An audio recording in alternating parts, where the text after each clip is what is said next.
بسم اللہ الرحمن الرحیم۔ السلام علیکم ناظرین، آپ کا میزبان علی حسین سکائی نیوز کے ساتھ ایک بار پھر حاضر ہوں۔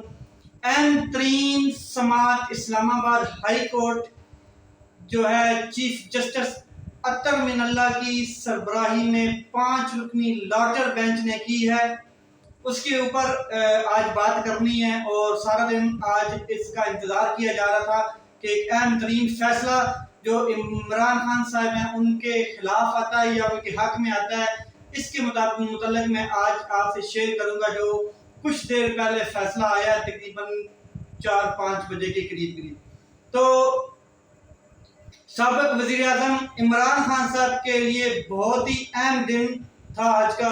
یہ اسلام آباد ہائی کورٹ میں توہین عدالت کی کارروائی ان کے خلاف ایک سنگین الزام تھا، اور اس سنگین الزام کے تحت کارروائی چلائی جا رہی تھی۔ یہ دوسرا دن تھا سماعت کا۔ اس سے پہلے ایک سماعت ہو چکی تھی جس میں ان کو ٹائم دیا گیا تھا اپنا دوبارہ جواب جمع کرانے کا، اور یہ دوسرا دن تھا۔ چیف جسٹس اطہر من اللہ صاحب نے سماعت کی۔ چیف جسٹس میاں گل حسن اورنگزیب، چیف جسٹس طارق محمود میاں جو ہیں وہ کیا کہتے ہیں گل حسن صاحب تھے۔ اس کے بعد چیف جسٹس محسن اختر کیانی صاحب تھے۔ اس کے علاوہ چیف جسٹس بابر ستار صاحب تھے۔ یہ 5 رکنی لارجر بینچ تھا، ان کی سربراہی چیف جسٹس ہائی کورٹ اسلام آباد جو ہیں وہ اطہر من اللہ صاحب کر رہے تھے۔ آج اس مقدمے کی سماعت اسلام آباد ہائی کورٹ میں ہوئی۔ عدالت نے 3 معاونین مقرر کیے تھے پچھلی سماعت میں۔ ان میں سے ایک تھے منیر ملک، انتہائی سینئر قانون دان، وکلاء تحریک کے بانی رہنماؤں میں شامل ہیں، اور اس کے علاوہ وہ اٹارنی جنرل بھی رہ چکے ہیں، سپریم کورٹ بار کے صدر بھی رہ چکے ہیں۔ منیر ملک صاحب کی بات میں کر رہا ہوں۔ اس کے علاوہ دوسرے معاون تھے مخدوم Ali Khan, barrister, attorney general رہ چکے ہیں۔ اس کے بعد انتہائی اہم اور موسٹ سینئر قانون دان رہ چکے ہیں۔ اس کے علاوہ تیسرے پاکستان جو معاونین تھے معاون تھے تیسرے، وہ پاکستان بار کونسل کے وائس چیئرمین تھے۔ اس کے بعد حامد خان صاحب جو تھے وہ عمران خان صاحب کے وکیل تھے، اور ان کو بچانے کے لیے بھرپور کوشش کر رہے تھے۔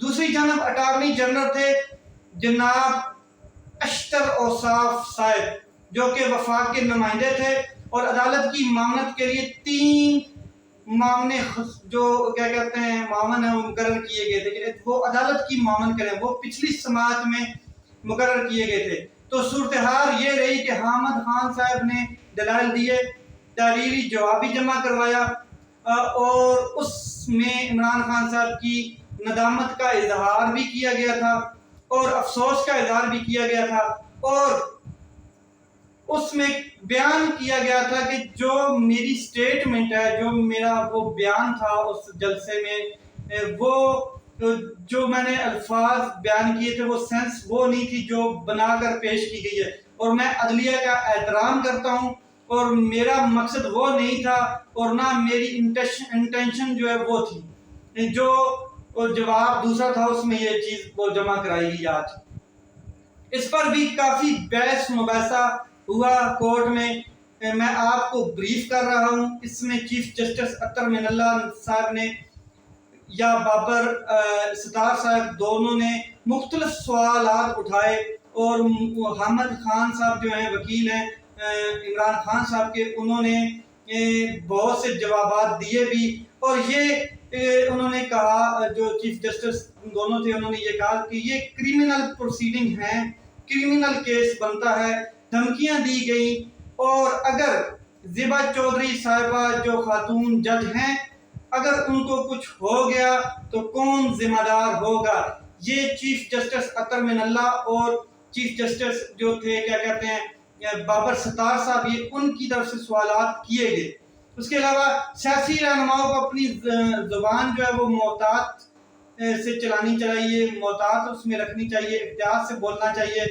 اس طریقے سے حامد خان صاحب نے کافی دلائل اور بھی دیے اس کے اوپر، اور وہ اپنے موقف پر قائم رہے کہ جی جو انہوں نے اپنا موقف آج جمع کرایا، ریٹن جواب جو جمع کرایا اس کے اوپر وہ قائم رہے حامد خان صاحب۔ اور اس کے علاوہ یہ بھی کہا گیا کہ آپ عمران خان صاحب کے غلط بیان کی توجیہ کر رہے ہیں، یہ عدالت کی طرف سے کہا گیا، جس پر حامد خان صاحب نے کہا کہ میں ایکسپلینیشن دے رہا ہوں، میں ایکسپلین کر رہا ہوں، توجیہ نہیں کر رہا ہوں، وضاحت کر رہا ہوں کہ عمران خان صاحب کا مطلب یہ ہرگز نہیں تھا جو لیا جا رہا ہے۔ اس کے بعد چیف جسٹس بابر ستار صاحب نے بھی یہ کہا کہ آپ کا جواب غیر مطمئن ہے اور یہ درست نہیں ہے، اور ابھی بھی معافی نہیں مانگی گئی۔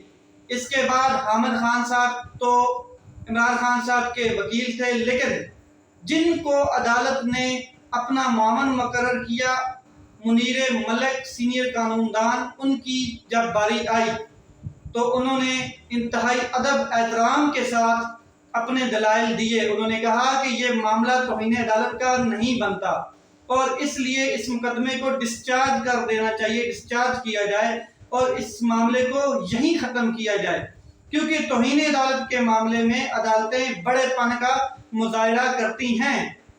منیر ملک صاحب نے یہ بھی کہا کہ انہیں نہیں ایسا تاثر ملنا چاہیے کہ ایسی چیز کی توہین عدالت کی کارروائی کی جائے، اس سے کوئی ایسا تاثر نہیں ملتا ہے جو یہ سٹیٹمنٹ تھی۔ اور ایک اور بات منیر ملک نے یہ بھی کہی کہ سیاسی معاملات میں عدالتوں کو اس طرح بڑے پن کا اور متحمل ہو کر مظاہرہ کرنا چاہیے۔ منیر ملک صاحب نے جن کو عدالت نے خود اپنا معاون مقرر کیا، انہوں نے بھی توہین عدالت کی مخالفت کی، یہ توہین عدالت کا کیس نہیں بنتا اور اس کو ختم کر دینا چاہیے، ڈسچارج کیا جائے، اور کہا کہ اس مقدمے کو ڈسچارج ختم کر دینا چاہیے۔ یہ ان کی طرف سے جو تھے دلائل تھے جو خود عدالت نے معاون مقرر کیے تھے۔ اس کے بعد بیرسٹر مخدوم علی خان صاحب کی باری آئی۔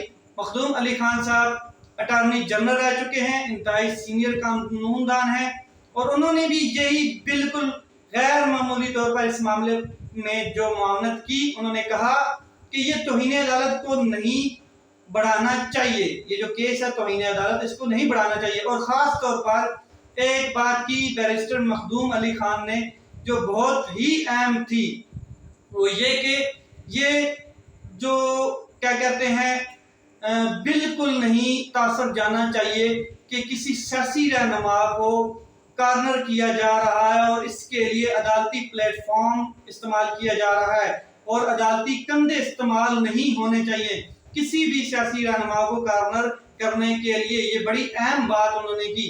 اور عمران خان صاحب کا سیاسی کریئر آپ جانتے ہیں، اس میں کوئی شک نہیں ہے کہ اگر توہین عدالت والے مقدمے میں سزا ہوتی ہے تو سیاسی کریئر ختم ہو جاتا ہے، اور اس کی سزا ہے کہ 5 سال نااہلی کی جائے۔ لہذا بیرسٹر مخدوم خان نے بھی اس کی مخالفت کر دی اور کہا کہ یہ معاملہ آگے نہیں بڑھنا چاہیے۔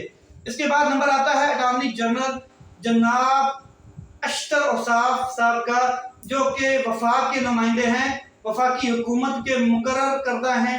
انہوں نے یہ تو نہیں کہا کہ یہ عدالتی کارروائی ختم کی جائے، توہین عدالت کی کارروائی ختم کی جائے، یہ کیس ڈسچارج کیا جائے، بلکہ انہوں نے کہا کہ عمران خان صاحب کو پہلے ہی وارننگ دی جا چکی ہے اور پہلے بھی وہ معافی مانگ چکے ہیں سپریم کورٹ آف پاکستان میں، لہذا بار بار یہ ہو رہا ہے تو مطلب یہی تھا کہ اس کارروائی کو آگے بڑھایا جائے، اس کو روکا نہ جائے۔ جو اشتر اوصاف صاحب ہیں وفاق کے نمائندے، ان کی طرف سے یہ ایک سٹیٹمنٹ تھی۔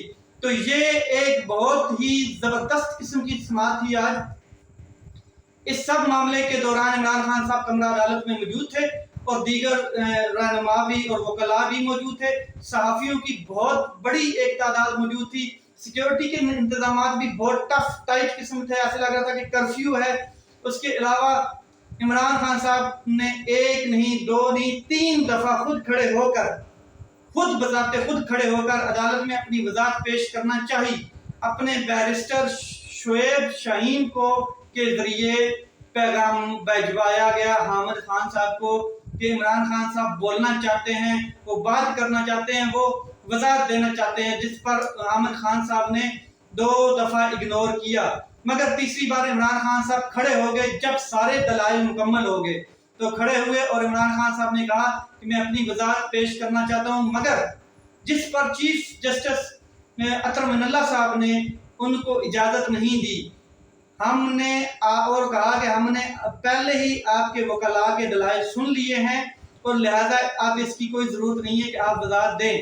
میری ذاتی جو رائے ہے وہ جو عدالت نے عمران خان صاحب کو اجازت نہیں دی وہ ایک لحاظ سے ٹھیک تھی۔ اس کی وجہ یہ ہے کہ عمران خان صاحب جو ہیں وہ اگر خود بات کرتے ججز کے ساتھ اپنی وضاحت پیش کرتے تو کسی نہ کسی حالت میں دوبارہ اگر سلپ آف ٹنگ ہو جاتی ہے خدا نہ خواستہ تو پھر معاملات بڑھ سکتے تھے۔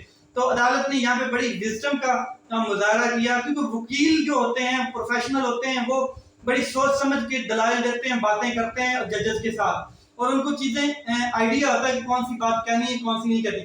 لیکن ایک عام شخص یا جو بھی کوئی سیاسی رہنما ہو اس کو پروفیشنلزم جو وکلاء کی ہے اس کا آئیڈیا نہیں ہوتا ہے، تو یہ بہت اہم چیز تھی۔ اس کے علاوہ تو صورتحال یہ ہے کہ اس مقدمے پر سب کی نظریں لگی ہوئی تھیں اور دیکھنا تھا کہ اس مقدمے کا فیصلہ کیا آتا ہے۔ تو جناب اس کے باوجود کہ 2 معاونین جو کیا کہتے ہیں عدالت نے خود ہی مقرر کیے تھے اپنے، ان کی مخالفت کے باوجود اسلام آباد ہائی کورٹ نے عمران خان صاحب پر فرد جرم عائد کرنے کا فیصلہ کر لیا ہے۔ 2 ہفتے بعد فرد جرم عائد ہوگی، یعنی کہ 22 ستمبر کو عدالت نے فرد جرم عائد کرنے کا فیصلہ کیا ہے۔ تینوں کے دلائل مسترد کر دیے گئے، تینوں جو لوگ تھے منیر ملک صاحب کے، حامد خان صاحب کے اور مخدوم علی خان صاحب، تینوں کے دلائل کیا کہتے ہیں مسترد کیے گئے۔ لارجر بینچ پہلے ہی یہ کہہ چکا تھا کہ معاملہ سنگین ہے کیونکہ اشتعال دلایا گیا اور ایک سیاسی رہنما کو اشتعال نہیں دلانا چاہیے۔ اچھا فیز 2 میں چلا گیا یہ کیس، اب پہلے فیز 1 تھا اب فیز 2 میں چلا گیا۔ اس کا طریقہ کار یہ میں آپ کو بتا دیتا ہوں کہ فرد جرم سنائی جائے گی عمران خان صاحب کو 22 ستمبر کو۔ عمران خان صاحب کو ذاتی حیثیت میں پیش ہوں گے، کھڑے ہو کر فرد جرم سنیں گے اور یقیناً عمران خان صاحب جو جواب دیں گے وہ یہی کہیں گے کہ میں ان الزامات کو مسترد کرتا ہوں اور ان کو درست نہیں مانتا، اور وہ کیس پروسیڈ کرنا چاہتے ہیں۔ اس کے بعد پھر باقاعدہ طور پر کیس پروسیڈ ہوگا، اس میں جرح ہوگی، اس میں شواہد پیش کیے جائیں گے، اکٹھے کیے جائیں گے، ثبوت لائے جائیں گے اور پوری کی پوری کارروائی ہوگی۔ ایک لمبی کارروائی چلے گی لمبے عرصے تک۔ اس میں ایک موقع بھی مل سکتا ہے عمران خان صاحب کو، وہ دوبارہ اپیل کر سکتے ہیں اور وہ غیر مشروط معافی بھی مانگ سکتے ہیں۔ اگر یہ نہیں ہوتا تو دوسرا طریقہ کار یہ ہے کہ وہ سپریم کورٹ میں اس اقدام کو چیلنج بھی کر سکتے ہیں۔ عمران خان صاحب کے پاس بہت سے کیا کہتے ہیں قانونی راستے موجود ہیں جس پر وہ دوبارہ اپنی قانونی جو ان کے وکلاء حضرات ہیں وہ ان سے اپنی رائے بھی لیں گے اور دوبارہ اس کے اوپر بات کریں گے۔ اور یہ تھی جو 22 ستمبر تک کیا کہتے ہیں کیس آگے چلا گیا ہے اور فرد جرم عائد ہونی ہے عمران خان صاحب کو کے اوپر۔ سیاسی معاملات دن بدن بڑھتے جا رہے ہیں، یہ پتہ نہیں کب ختم ہوں گے۔ نیکسٹ جو لائے عمل ہوگا اس کے بارے میں آپ کو آگاہ کرتا رہوں گا۔ تب تک کے لیے مجھے اجازت ہے۔ آپ کا بھائی علی حسین، اپنا خیال رکھیں، اپنے اس بھائی کے چینل کا خیال رکھیں۔ پاکستان زندہ باد۔